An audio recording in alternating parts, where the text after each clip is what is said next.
Merong isang kongresista na gustong ipakulong si Dayunyor. Alisin mo na si Inday. Ito, tingnan mo Sabi panukalang batas na layong i-criminalize ang pagtatayo ng mga troll farm isinumiti na sa Kamara. Hindi kami troll farm pero okay itong kongresista ito para sa akin, para makulong na si Bangag. Ay! Sino kongresista nito? Nakaisip siya ng batas, tatamaan niya yung amo niya. Si Migaon, no? Si Migaon. Ubos lahat ng ensaymada. Kasama yung amo nila, kulong din yan. Anong parusa dyan? Panukalang batas na layong i-criminalize ang pagtatayo ng mga troll farm isinumiti sa Kamara. Bilisan nyo, ipasan nyo na yan nang makulong na si Bangag. Hindi yata alam nila kung sinong may troll. Ang troll po ay yung mga taong binayaran. No? Kami, hindi man kami bayad, may mukha man kami, andito nagsasalita, hindi kami troll. Tingnan mo sinong may troll. Pakinggan natin kung sino yung may troll. Sabi ko, the only option that we have is social media. Kaya June kami nag-concentrate. Kaya nag-hire ako ng libo-libo na troll army. Ipapakilala ko sa inyo ang ating troll army. Can you please show yourselves? Emerald, Franz, Gerald, tatlo yung troll army natin, tatlo. Diba? Ito yung makulong. Sinabi niya po, nag-hire po kami ng libo-libong troll army. Binanggit pa niya yung mga leader. Anong iwim? Patay ka pala, patay si Migaon ito. Migs! Migs! Nag-hire ng libo-libong troll army. Aminado, Salamat sa inyo, Migaon, makulong na si Bangag.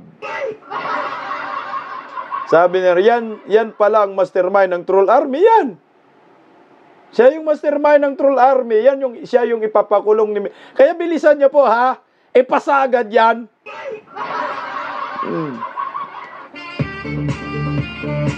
Resultan, ipapakulong niya, amo niya.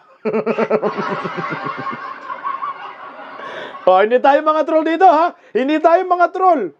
Yung may troll singagba.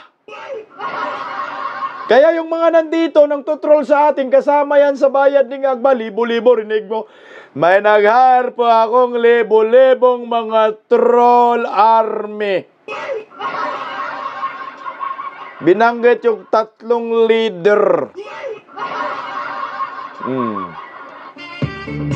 Ano? So, nagbumirang, kayo yung makulong. Sabi ni MC, wala na sa tama. May tama yan. May tama ng polboron.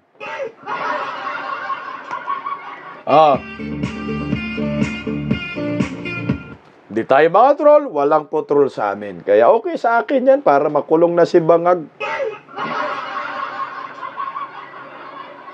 Rans, hindi ako troll, supporter talaga ako. Sa mga Duterte naman tayo dito. Mga troll, yung mga animal. Bobonistang, tanganistang, loyalistang. Umaasa sa 500 pesos lang ang kaluluwa.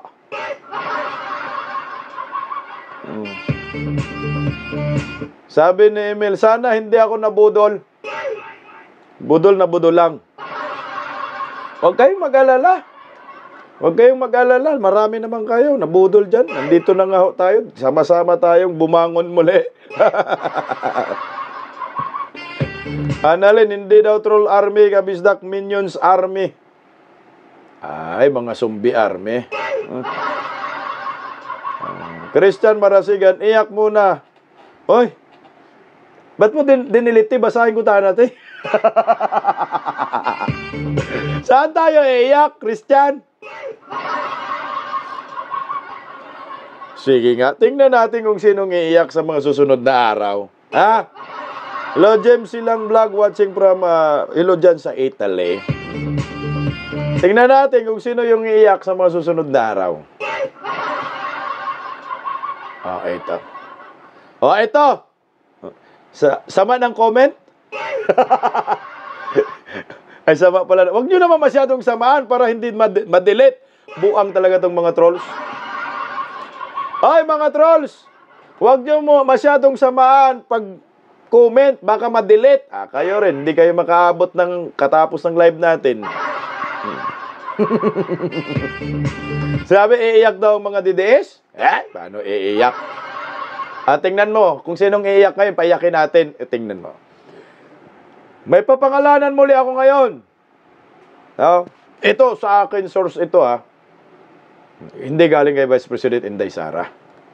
Okay. May papangalanan huli ako ngayon, nakasama sa PDP. Tiyak na maraming iiyak dito. Nung una nababash natin ito. So, sino yung napangalanan ko sa PDP? Ito sa akin lang, ha? Sa akin lang to, guys, ha? Pero may source ako. Okay. Total, nandito naman tayo. Meron pa namang kaunting minuto. So, sino yung napangalanan ko? Kagabi, lista nyo. Kuha ninyong, papel at saka, lapis. Or ballpen. Senator Bongo, Attorney Rodante Marcolita, Ronald Bato de la Rosa, Attorney Jebe Hinlo, Attorney Raul Ambino, Attorney Jimmy Bondok, at Pastor Apollo Sigiboloy, Philip E.P. Salvador, Attorney Tol Tolentino. So, siyam na. Pang-sampo ho. Si Tol, laging kasama yan kay Kuya Bungo event at lumalabas sa NIT 25 si Tol Tolentino. Pang-sampo, hulaan nyo. Nababash natin ito nung una. Pero nakitaan ko yung consistency niya na ayaw niya na ma-impeach si Vice President Inday Sara. Ayaw niya. Tandaan nyo po. At masakit ito sa kalooban ni Bangag at ng mga Marcosis. Dahil gumastos din po ito nung nakaraang eleksyon. Pero initsapwera po ito ng Marcos admin. Hulaan nyo po kung sino. Pang-sampo na line up. Ito sa akin lang to, ha. Pero yung nagbibigay sa akin na impormasyon, talagang mataas. A1 to. Lista nyo. Gobernador Chavit Singson. Naku, yari kayo ngayon. Pang-sampo yan, ha? Nakasuot din yan ng PDP jacket. Hindi lang talaga pinalabas nila. Pero kita ng dalawang mga mata na nagbibigay sa ating source. Si Chavit Singson. Kasi si Tatay Digong man ang nag-encourage sa kanya na tumakbo ka. At sinabi ni Tatay Digong, pag ikaw tumakbo ka, susuportahan kita. At kamakailan naglabas ng statement si Chavit, ayaw niya sa impeachment. Ayaw niya mo-impeach si Vice President Inday Sara Duterte. Ayaw niya yun. Si Chavit Singson, inatsipwera po yan ng Agba admin. 10 na, ha? 10 na!